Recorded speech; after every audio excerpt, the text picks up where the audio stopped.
correction de l'activité sur la dualité de la lumière, avec deux parties, et notamment la première partie qui correspond à l'histoire du photon. Quel fait précis a prouvé l'insuffisance du modèle ondulatoire de la lumière?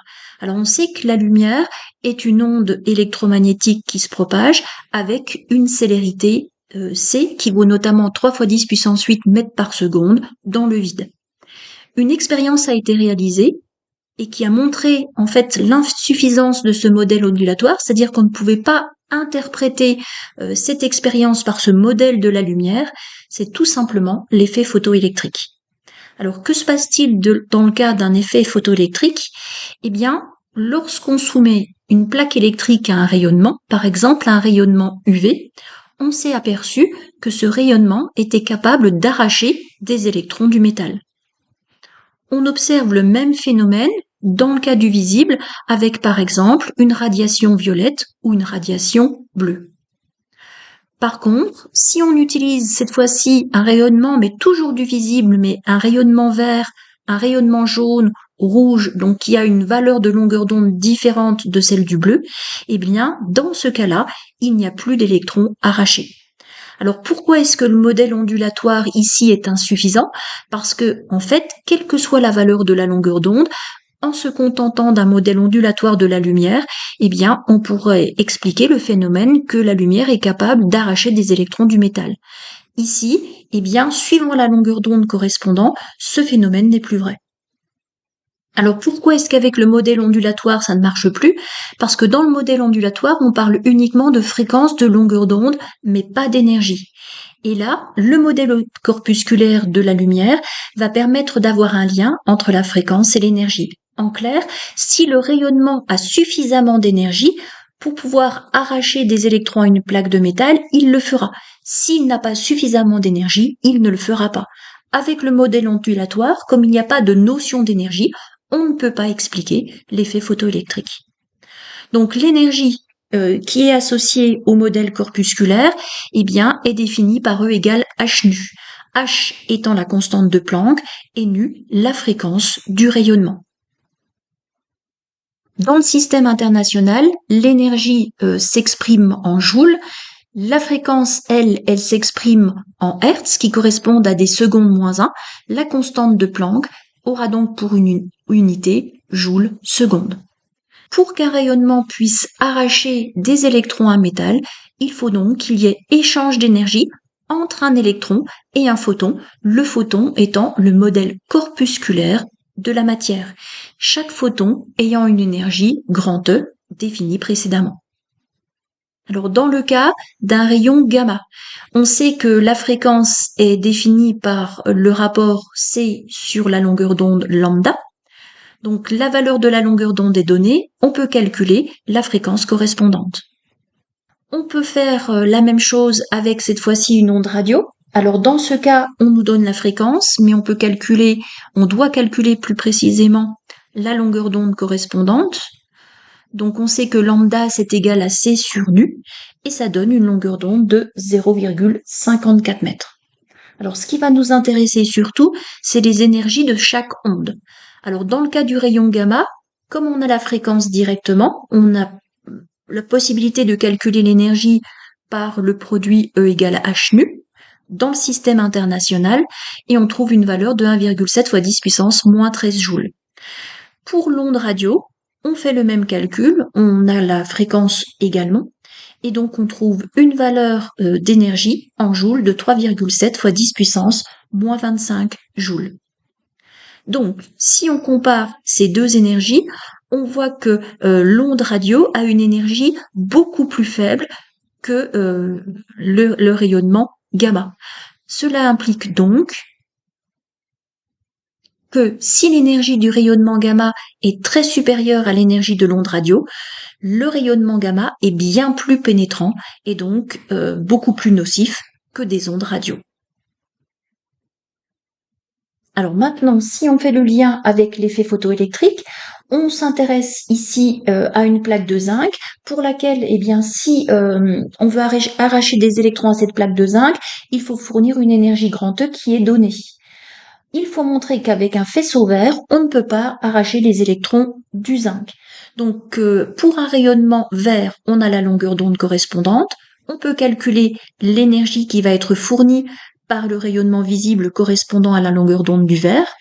Cette valeur de 3,7 fois 10 puissance moins 19 joules est plus faible que l'énergie nécessaire pour arracher les électrons ou un électron de la plaque de zinc. Donc, eh bien, on ne pourra pas avoir d'effet photoélectrique en émettant un rayonnement vert sur une plaque de zinc. Voilà pour la partie 1. Partie 2, spectre d'émission de l'atome d'hydrogène. Dans un premier temps, on s'intéresse à l'émission et l'absorption de la lumière par un atome.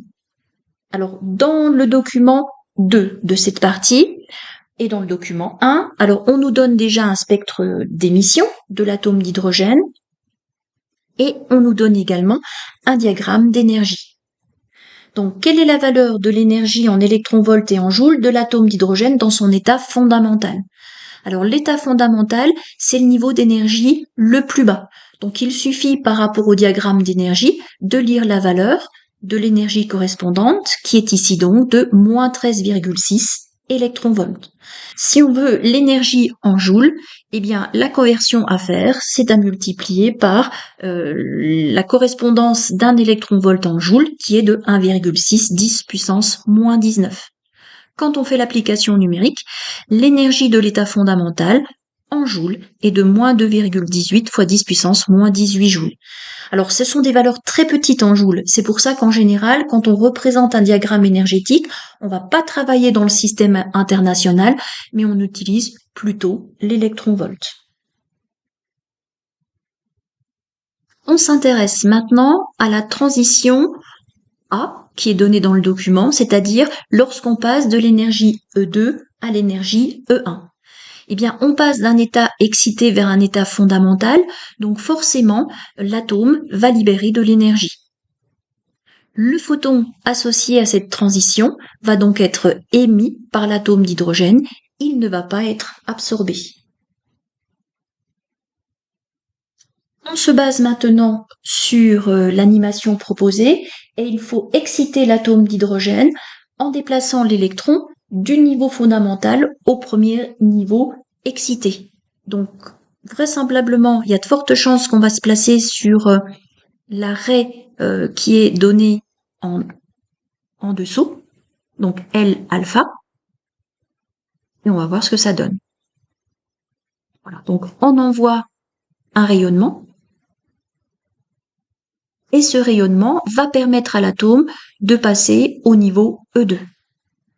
Donc que se passe-t-il ensuite? Eh bien, une fois que l'atome a été excité, en fait, il ne va pas rester dans cet état excité. Il va retourner dans son état fondamental, et il va retourner dans son état fondamental en émettant un photon.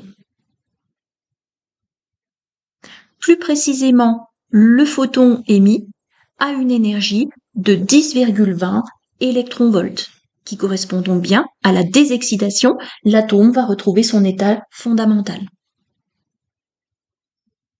Alors, est-ce que cette valeur est cohérente et notamment, est-ce qu'elle est en accord avec le postulat de Bohr? Pour y répondre, on va reprendre le diagramme énergétique et si l'atome passe de l'état E2 à l'état E1, eh bien, forcément, donc il change de niveau d'énergie et on peut calculer la variation d'énergie correspondante. On va la calculer de manière positive, on va donc prendre la valeur absolue si on soustrait les valeurs des deux niveaux d'énergie. La valeur de 10,2 électronvolts, on retrouve bien la valeur indiquée dans l'animation. C'est donc bien en accord avec le postulat de Bohr. Maintenant, on va exciter l'atome pour qu'il aille jusqu'au niveau d'énergie E3. Alors, ce qu'il faut bien savoir, c'est que en fait, l'atome d'hydrogène, il possède qu'un électron. Et quand on dit qu'on excite un atome, en toute rigueur, en fait, c'est l'électron de l'atome d'hydrogène qui va changer de couche électronique. Et quand il change de couche électronique, eh bien, on dit tout simplement que l'atome est excité. Donc, on va choisir un rayonnement de telle sorte que l'atome va pouvoir passer à l'énergie de niveau E3. Voilà. Et on va se rendre compte que dans ce cas-là, quand il se désexcite, il peut passer déjà par le niveau E2, puis le niveau fondamental. Ou alors, lorsque l'atome est excité, pour se désexciter, il peut aller directement de l'énergie E3 au niveau d'énergie fondamentale, c'est-à-dire E1. Eh bien, soit l'atome passe directement de E3 en E1 pour retrouver son état fondamental, ou alors il passe déjà par le niveau E2. Deux cas sont donc possibles. On reprend le cas de notre atome qui est au niveau fondamental et on va donner au photon, donc on va émettre un rayonnement sur l'atome avec des énergies différentes. Tout d'abord, une valeur d'énergie de 6 électronvolts. Donc on envoie un rayonnement de 6 électronvolts.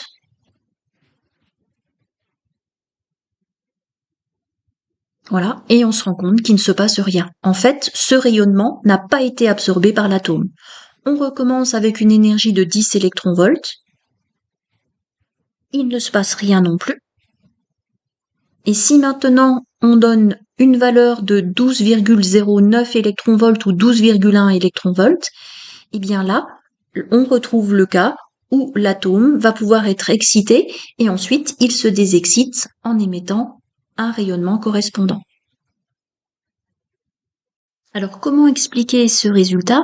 Eh bien le photon est absorbé seulement s'il possède la valeur exacte de l'énergie qui peut permettre à l'atome de passer dans un état excité.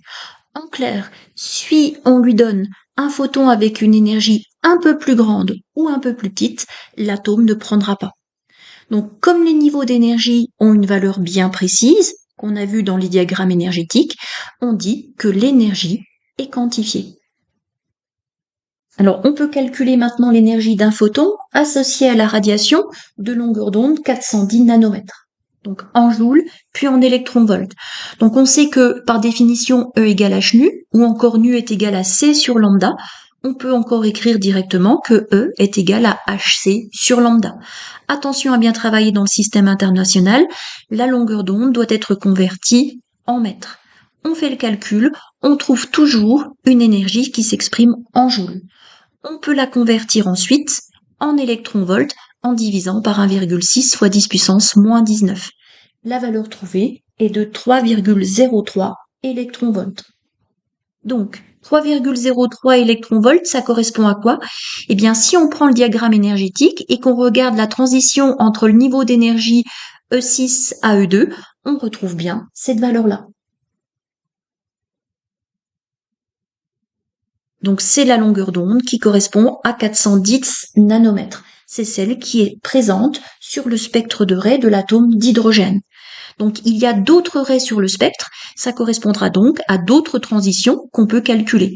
Donc par exemple la transition entre le niveau d'énergie 5 et 2 correspond à 2,86 électronvolts qu'on peut convertir en joules et ensuite calculer la longueur d'onde correspondante. Donc, on sait que E est égal à HC sur lambda, ou on peut calculer aussi la longueur d'onde, HC sur l'énergie du photon, qui correspond aussi, en fait, à la variation d'énergie entre les deux niveaux. En travaillant dans le système international, ça nous donne une longueur d'onde de 4,35 fois 10 puissance moins 7 mètres, ou encore de 435 nanomètres. Donc ça correspond à une transition qui est dans le bleu-violet plus précisément. Donc une raie visible. Si on prend la transition entre 4 et 2, eh bien, en faisant les calculs analogues à ceux qui ont été montrés, on trouve une raie à 486 nanomètres. Si on prend la transition entre le niveau 3 et le niveau 2, on trouve une raie, à ce moment-là, à 656 nanomètres. Voilà, donc conclusion de cette activité, justifier que les niveaux d'énergie d'un atome soient quantifiés.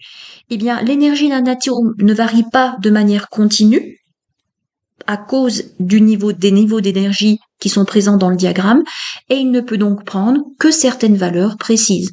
On dit que les niveaux d'énergie sont quantifiés. comme il ne peut pas prendre n'importe quelle valeur. Cette fois-ci, d'après Planck et Einstein, les échanges d'énergie entre la matière et une onde se font par des grains d'énergie, des corpuscules qu'on appelle photons. Chaque photon a une énergie grand E qui est égale à h nu. Et lors d'une transition entre un niveau d'énergie de l'atome vers un niveau d'énergie inférieur, la matière va libérer un photon. L'énergie est égale à la différence d'énergie des niveaux considérés. Ce qui termine l'activité A2.